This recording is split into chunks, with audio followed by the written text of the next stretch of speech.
Ce samedi, on parle de deux artistes. C'est d'ailleurs la fête de la musique, hein, célébrée le 21 juin de chaque année qui continue justement. Giovanni qui a célébré à sa manière, Madou qui est aussi dans la danse. Beaucoup d'autres artistes hein, qui ce soir même seront donc en prestation pour donner aux Béninois cette chaleur musicale au détour de cette fête. En plateau, je suis avec Sergino Bossou, journaliste habitué de ce plateau. Sergino, bonsoir. Stan, bonsoir. Comment ça va? Très bien, super. Merci beaucoup hein, pour la disponibilité de presque tous les jours, j'ai envie de dire. C'est toujours un plaisir de partager ce plateau. C'est ça. Ouais. Serge Stéphane Makobi, qui merci beaucoup d'être là. Serge, bonsoir. Oui, bonsoir Stan, bonsoir. Comment ça va? Ça va super bien. Voilà, je rappelle que tu es animateur à OCR FM, Ouais. par ailleurs chef programme là-bas. Ça se passe bien? Exact, ça va super bien. C'est la D'accord. maison. C'est la maison, merci beaucoup. Allez, Serge Stéphane, merci beaucoup hein, pour tout ce que tu fais pour les artistes béninois aussi. Ouais. C'est très très intéressant. Alors, nous avons deux sujets au menu de notre discussion cet après-midi, mais avant, on va parler de cette affaire qui fait couler beaucoup d'encre et de salive. Vano Baby qui n'en finit pas avec, je dirais, c'est démêlé, bon, avec le public aussi, hein, qui est friand de ces genres de scoop. Vano, je commence par toi, Serge Stéphane. Vano qui se pointe sur une scène, bon voilà, il demande au public de le soutenir, Chanter avec lui. de chanter avec lui, le public refuse, il le fait une fois, deux fois, et puis il se dit, bon, il dépose le micro, il s'en va. Ouais. Est-ce que ça doit surprendre en réalité, Serge Stéphane, quand on connaît le personnage de Vano Baby? Oui, quand on connaît le personnage, ça ne surprend pas. Mais ne serait-ce que pour le respect de ses fans, pour le respect de la musique, le respect de son métier, de ce qu'il fait, je pense que ça a été quand même dur, très dur. Quand j'ai regardé la vidéo, j'ai dû regarder peut-être 3 à 4 fois, me rendre compte vraiment qu'il était effectivement parti, tout simplement parce que les gens ont hurlé dans la foule, les gens ont dit non. Bon, pour moi, tu vois, c'est le jeu de scène, de toutes les façons. Et lui, il devrait comprendre ça, moi, je pense. Vraiment, c'est un ancien de la scène. Ça, ce sont des petits trucs, il devrait comprendre ça. Moi, j'ai très mal pris le fait qu'il soit parti. Et en tant qu'un professionnel comme lui, moi, je me dis, ben non, c'est vrai que les plus jeunes, ou alors les novices de la chose, seront un tout petit peu surpris. Voilà, mais pour nous, non, c'est plus, ça nous surprend plus. Sergino, On sait que Vano, c'est un chef des frasques. Et il sait si bien le faire. Parfois, on se demande s'il les prépare à l'avance. Voilà. Sergino, surpris ou pas surpris de cette attitude de Vano? Bah, je dirais que je ne suis pas surpris de cette attitude-là parce que, tout comme Serge tout à l'heure, quand on connaît l'histoire de Vano Baby, quand on suit Vano Baby, son comportement avec ses fans et tout, même sur sa page Facebook, on ne peut pas être surpris d'une telle attitude. Seulement que moi, je vois la chose sous deux axes. Oui, c'est vrai que ce n'est pas un comportement à encourager, mais parfois, je pense qu'il faudrait qu'on agisse de cette façon-là pour montrer aussi aux fans que l'artiste mérite respect. c'est ça. Au fond, lorsque les fans ont dit non, ils ne disaient pas non parce qu'ils n'ont pas envie de voir Vano Baby sur l'artiste. Mais ils ont dit non parce que chez nous, bah, l'artiste, on l'embête, l'artiste, on lui manque de respect et rien ne se passe. Parce que quand vous suivez celle-là qui avait la caméra en main, elle-même, elle a dit non. Mais elle se demande à la fin, mais pourquoi les gens ont dit non? Exact. Donc, elle ne sait même pas pourquoi elle-même, elle a dit non. Donc, ça veut dire que quelque part, les fans n'ont pas dit non parce qu'ils n'avaient pas envie de voir l'artiste. C'était juste un jeu. Mais c'était un jeu. L'artiste devait comprendre. Et voilà pourquoi je dis que je vais intervenir sur deux axes. L'artiste devrait comprendre cela parce que lorsque vous venez sur scène, en réalité, vous êtes venu pour faire votre job en tant qu'artiste. Et quelle que soit la réaction du public, vous devez faire votre job parce que vous êtes arrivé là pour ça. Moi, je ne veux pas m'appesantir sur le fait qu'il ait reçu un cachet ou non. Qu'il ait reçu de cachet ou pas. Du moment où il a accepté monter sur scène, ça veut dire qu'il a accepté une mission et il devrait exécuter cette mission-là, au moins pour la seule personne qui aurait dit oui et qui aimerait le voir sur scène. Parce que vous imaginez, cette seule personne-là qui a dit oui à ce moment-là et qui a vu Vano Baby partir peut à partir de cet instant-là, le détester. Et il perd ce fan-là. Et ce n'est pas bien. L'artiste doit pouvoir à chaque fois chercher des moyens pour augmenter le nombre de ces fans-là. Donc, moi, je crois que ça doit être une leçon pour non seulement le public béninois, mais également pour les artistes face à ce genre de situation. C'est ça. Merci beaucoup. Allez, la fête de la musique, elle continue toujours avec nos artistes. Giovanni était sur scène, je crois, il y a 2 vendredis déjà. Et il a quand même donné de sa prestance. Nous connaissons tous Giovanni. En tout cas, pour ceux qui ne le connaissaient pas, le connaissent désormais, puisque la tribune de The Voice Afrique francophone l'a largement révélé. Il était même presque au bout du Graal. Mais bon, la nature ayant fait ces choses, on va le dire comme ça, il est revenu avec Karina Sen, avec beaucoup d'autres. Allez, Giovanni était sur scène. On va regarder déjà une première séquence de ce qu'il a donné, puisque j'y étais. Makobi aussi, tu as vu un peu ce qui s'est passé. C'était très très bien, très enrichissant, près de 2 heures de scène, de spectacle. Mais il y a toute une petite séquence déjà qu'on va regarder pour découvrir à nouveau Giovanni. Aucune barrière physique ni mentale n'obscurcit mon regard. Je suis libre qu'une chaîne mentale.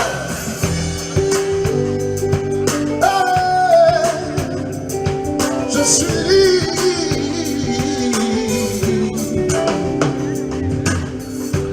Laissez-moi chanter mon utopie, rêver de meilleurs jours sur terre et espérer de meilleurs lendemains pour nos pères et nos frères.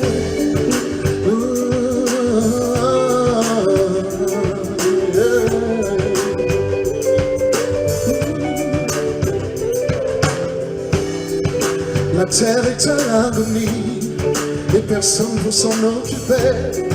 Je vois tant de gens crier, tant de mal sur la terre. Oh, na na na na na na na.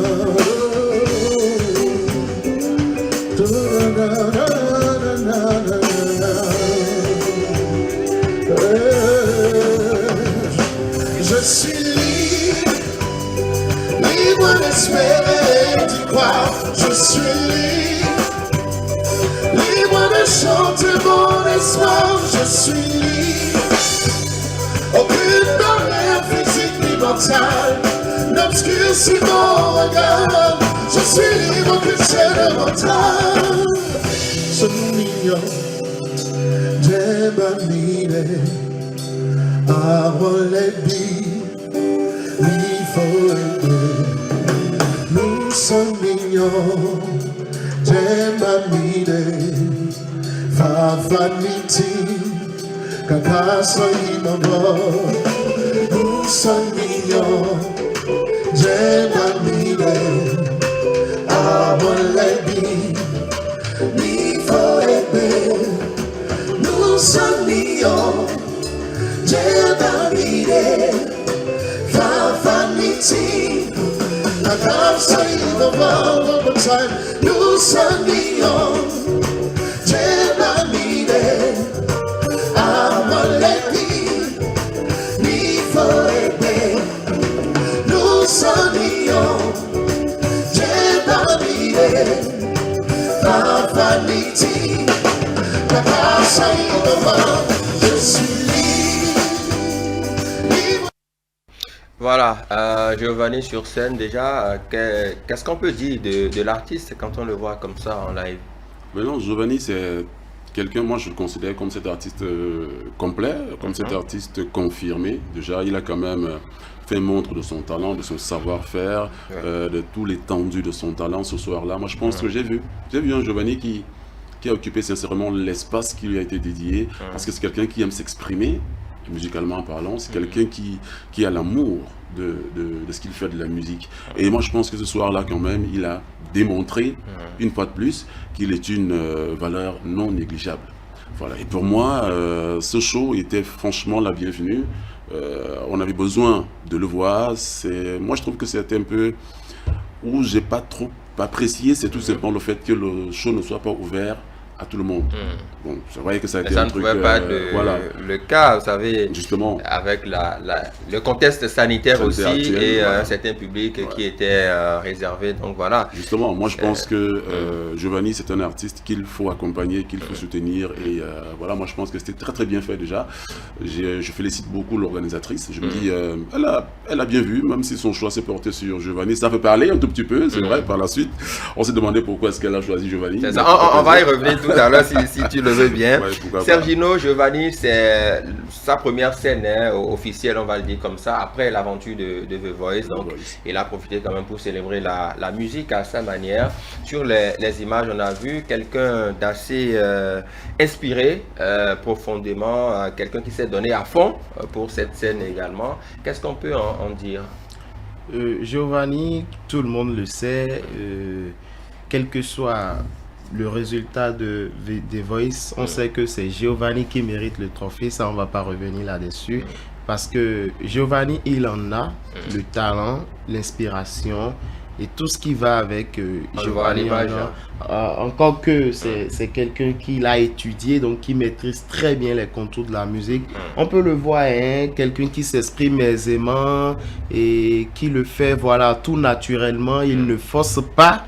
Giovanni ne force pas. Donc moi, je crois que c'est une valeur, c'est une opportunité pour le Bénin. Et nous devons accompagner Giovanni parce que je pense que nous pouvons miser sur lui pour porter un tant soit peu très haut la musique béninoise. Donc il a confirmé une fois encore. On n'a pas eu tort de lui avoir fait confiance à The Voice et je crois que d'avoir voté pour lui et encore il va défendre les couleurs du Bénin et il mérite beaucoup d'attention.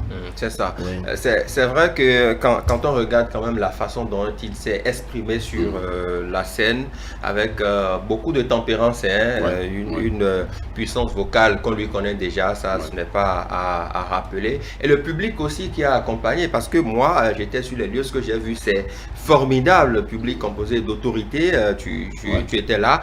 On a vu cet engouement là du public qui a accompagné Giovanni du début à la fin.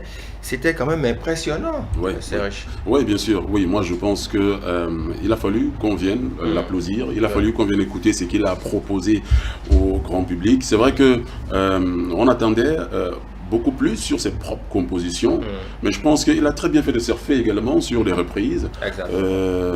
Ce qui prouve que c'est quelqu'un qui peut chanter. Enfin, qui peut se retrouver sur toutes les notes carrément. Et moi, je pense que je peux lui tirer un super coup de chapeau par rapport à ça. C'est un garçon fabuleux, c'est un garçon exceptionnel qui a de l'avenir, musicalement parlant. Et dernièrement, il m'a dit sur le plateau, lorsqu'il était sur l'émission, il a dit qu'il était presque à la fin de la réalisation de son album. Et moi, je voudrais que cet album vienne très vite. Et cette fois-là, c'est sûr qu'on va découvrir un autre Giovanni. Certainement. On va regarder une autre vidéo, toujours sur cette magnifique scène. Une vidéo dans laquelle on verra quand même une partie du public accompagner Giovanni par des applaudissements. On regarde ça.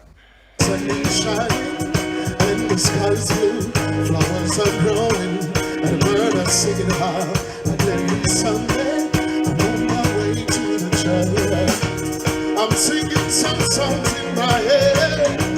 I'm here singing now from my testimony. Lord, give me a voice, and I used to praise Him every Sunday. Now the church is the preacher's daughter. She's a daughter. She's daughter. She's the preacher's daughter. She's his daughter. His daughter. Take her out, please, 'cause I wanna live. And if you find a heaven that you speak, I think I'm gonna lose my life.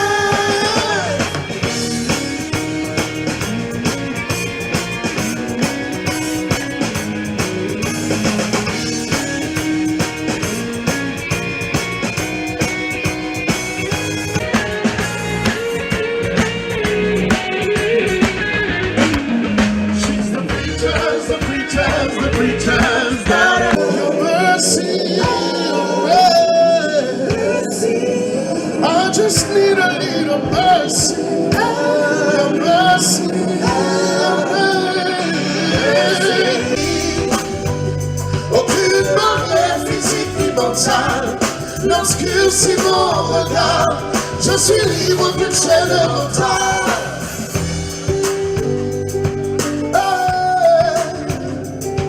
Je suis libre.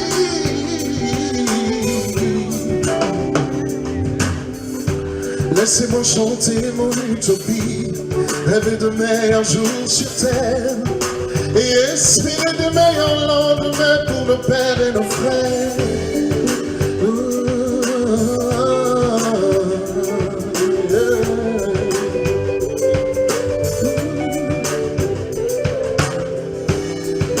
La terre est un agonie et personne pour s'en occuper. Je vois tant de gens crier, tant de mal sur la terre. Oh, na, na, na, na, na, na, na, na.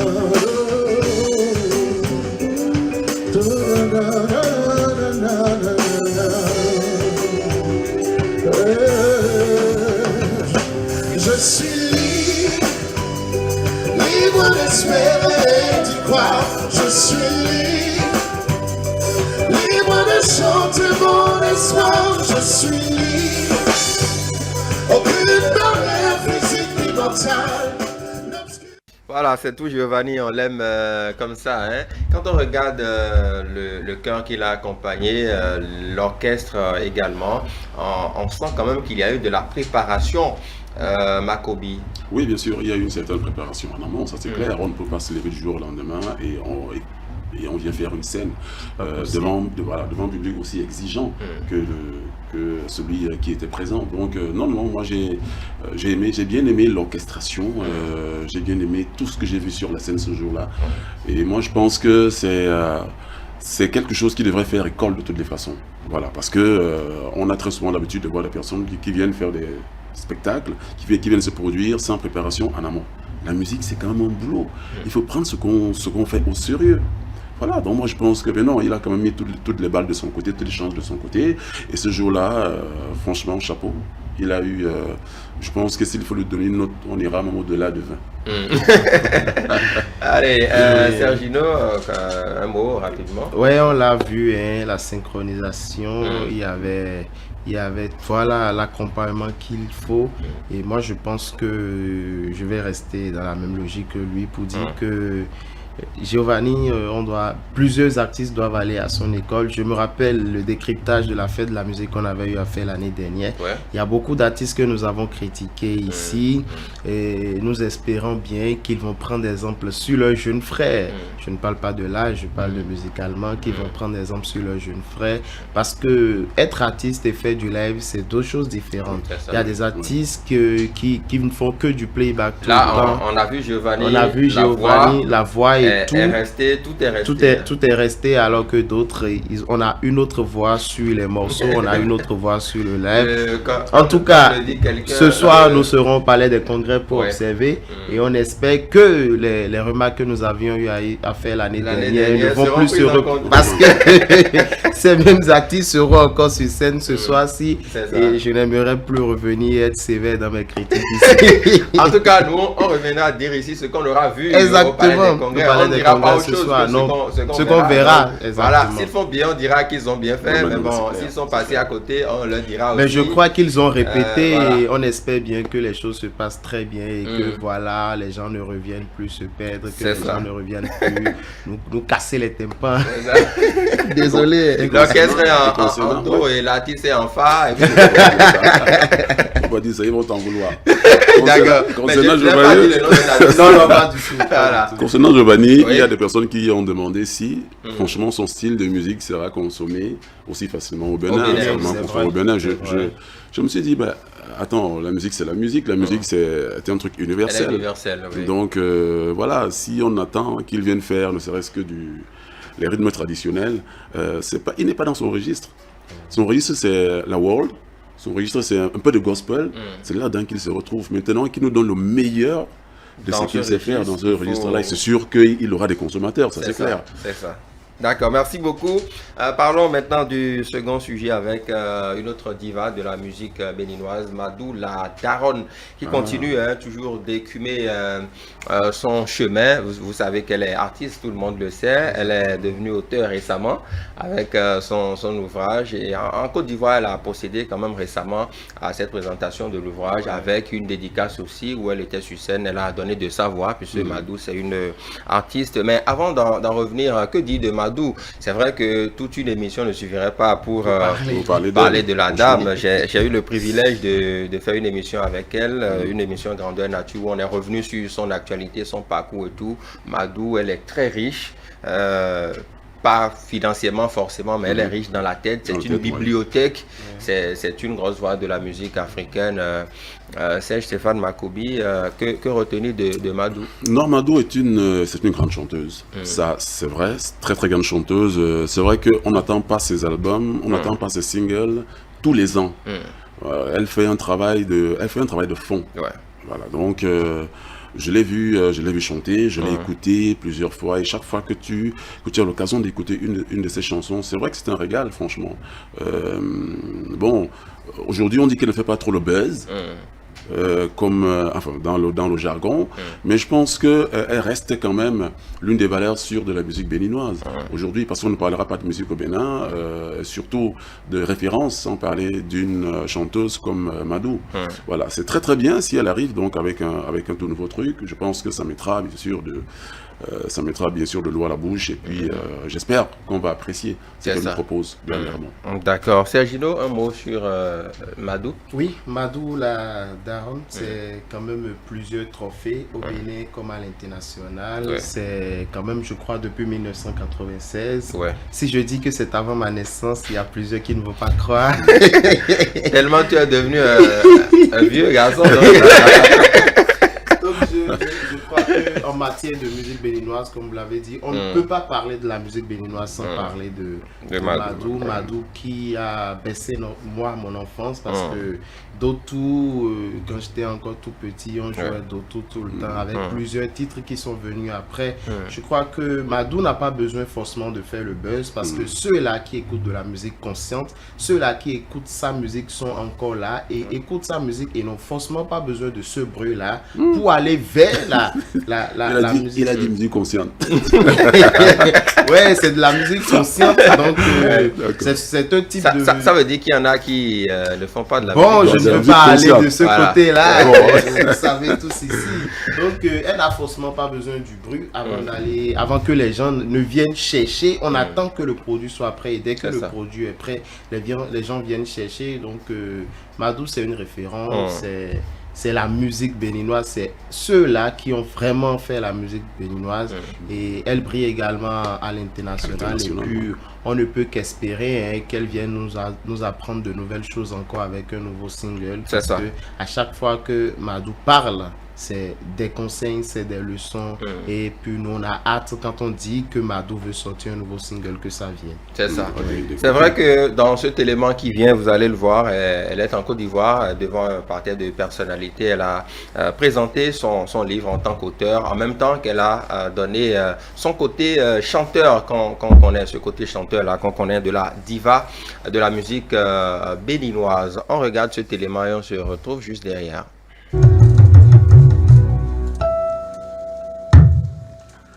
Oh lolo faire comme à la baromi Jarabi à la basson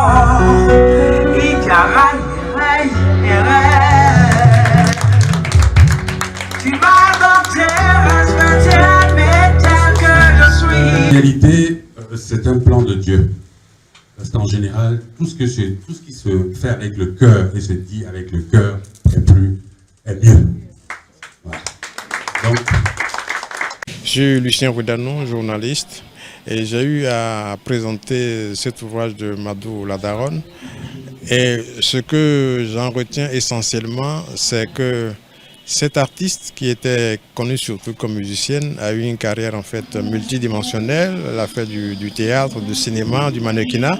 Et là, ces récits autobiographiques montrent un peu tout son parcours d'artiste son parcours personnel, aussi sa vie de famille, et pour montrer qu'à force de travail et de persévérance, elle a pu vaincre les réticences et l'hostilité du milieu familial et social qui n'admettait pas du tout qu'une fille puisse faire de la musique. Et elle a pu réussir à faire cela, et je pense que son autre point qu'on peut retenir, c'est son plaidoyer très fort pour la réhabilitation de l'image de la femme artiste, parce que la femme artiste n'est pas forcément une prostituée. Elle a réussi sa vie de famille, sa vie de femme normale, entre guillemets, comme elle dit. Et je pense que son ouvrage est un témoignage à la fois de la victoire par la persévérance dans le travail et de la possibilité pour une femme de garder son intégrité morale tout en côtoyant, tout en excellant dans les milieux artistiques. Moi, c'est Madou la Daronne, la cuite mama, artiste, chanteuse, écrivaine, africaine d'origine béninoise. Oui, je pense que c'est très très important de présenter mon parcours parce qu'il y a la jeune génération qui vient et il faut quand même laisser des traces pour que la jeune génération ne fasse pas les mêmes erreurs que nous, pour que la jeune génération apprenne de nos erreurs et mieux faire les choses parce qu'on va pas continuer tout le temps à commettre des erreurs pour réussir. Et dans le livre, j'ai dit beaucoup de choses et ceux qui vont le lire comprendront que Madou a une histoire, Madou a eu une vie. Madou n'est pas venu au hasard comme ça, à la musique, ne s'est pas fait un nom comme ça. Elle s'est battue, elle a bravé des choses et avec la confiance et la conviction, elle est arrivée là où elle est. Justement, Madou, de la chanson à l'écriture. Oui, de la chanson à l'écriture n'est pas que j'ai laissé la musique, non, c'est juste j'ai rajouté une corde à mon arc et mon 8e album est prêt et dès que possible vous en aurez d'ailleurs. Je vais le présenter, mais là présentement ce livre c'est pour faire une pause, c'est pour raconter ma vie. Aujourd'hui on a besoin de laisser des traces. On a besoin de laisser des traces, des vraies traces, parce qu'une histoire ne peut qu'être racontée par soi-même. Beaucoup de personnes disent des choses qu'ils veulent, sans même nous connaître. Mais moi-même, j'ai décidé de raconter mon histoire, de laisser mon histoire dans les archives du monde, afin que l'histoire reste, parce que l'histoire est têtue. C'est une manière pour moi de contribuer à la persévérance, de dire aux gens qu'il n'y a pas de hasard et de pousser les gens à vraiment se battre, à aller jusqu'au bout de ces convictions, de ces désirs, de ces envies, positivement bien sûr. Merci. Je vous en prie. Merci. Voilà, Madou la Daronne qui est revenu vers la fin sur sa carrière, l'importance, le pourquoi du livre, puisque nos confrères là-bas lui ont posé la question de savoir, sortir un livre, est-ce qu'elle a laissé la carrière? Elle dit non, c'est une nouvelle corde qu'elle ajoute justement à son arc. J'ai eu déjà l'opportunité de lui poser la question. Alors quand on regarde tout ce qu'elle fait, c'est dans la continuité de ce que nous disions tout à l'heure. C'est une suite logique dans la carrière d'un artiste. C'est vrai que on ne se cantonne pas. Rares sont ces artistes-là qui se cantonnent uniquement à la musique sans après laisser un livre, faire son autobiographie, ne serait-ce que ça. Moi, je trouve que c'est une suite logique, tout à fait. Et puis, voilà, elle a dit tout à l'heure que son 8e album était prêt. Moi, je trouve que c'est un régal. Et voilà, vivement qu'on puisse l'avoir sous la main et qu'on puisse déguster. C'est ça. Elle a dit aussi qu'il faut laisser des traces pour surtout la jeune génération, parce que Madou, elle est d'un certain âge.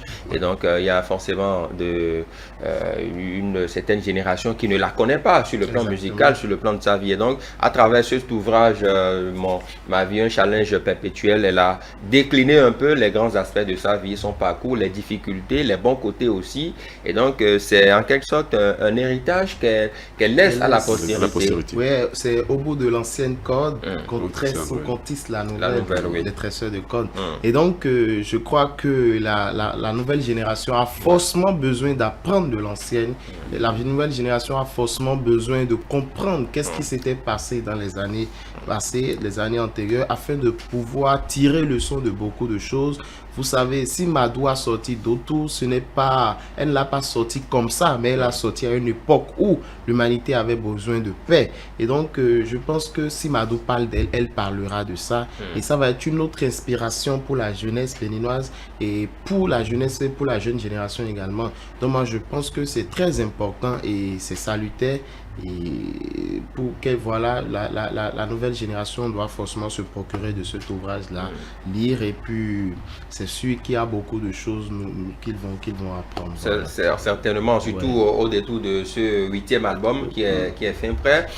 Serge Makobi disait quelque chose de fondamental tout à l'heure. Madou, elle ne sort pas un album chaque année ou chaque 6 mois, mais c'est quelqu'un qui a de la profondeur dans le travail qu'elle fait depuis près d'une trentaine d'années qu'elle a démarré la carrière, et elle en est à un 8e album.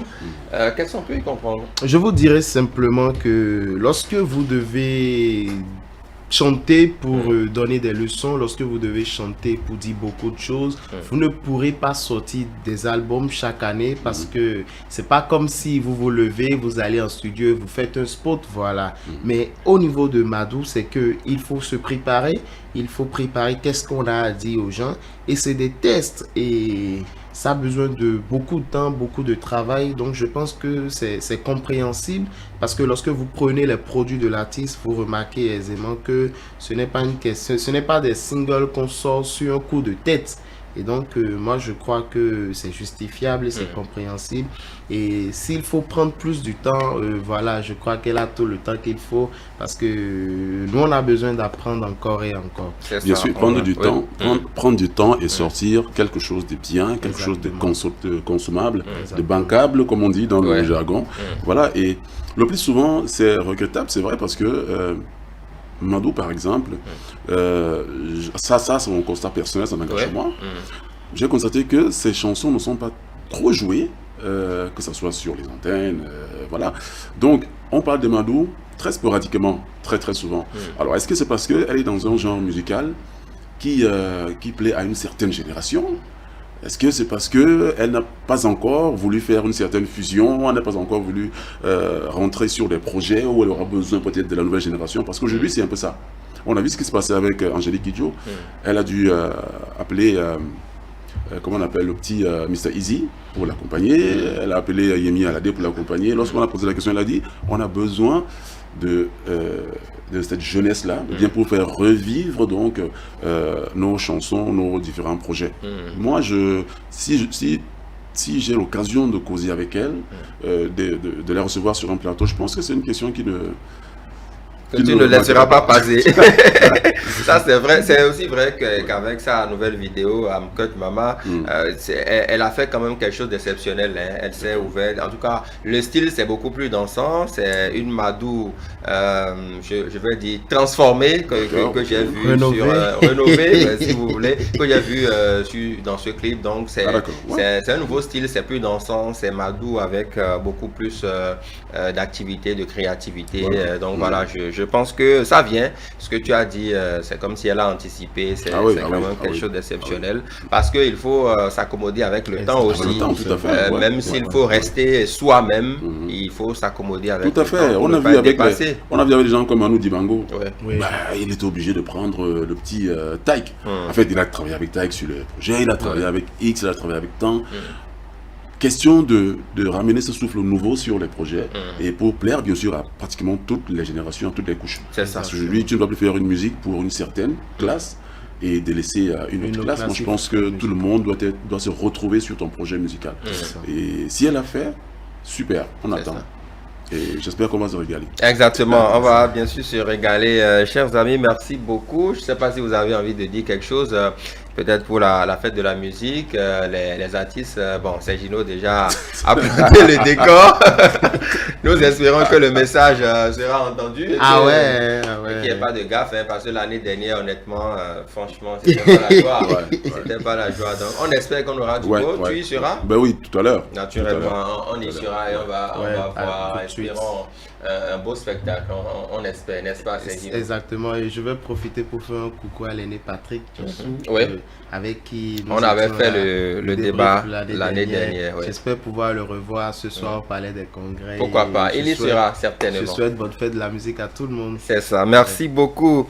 Serge Stéphane Makobi, merci beaucoup. C'est moi. D'être passé, journaliste, animateur à Océan FM, Exact. Par ailleurs chef programme. Justement, j'espère que tout se passe bien de l'autre côté. Ça va. Bien de choses à tout le monde, à Derrick, Ola, Ogun, et bon, toute la famille. Toute la famille. Allez, chers amis, merci beaucoup, mesdames et messieurs.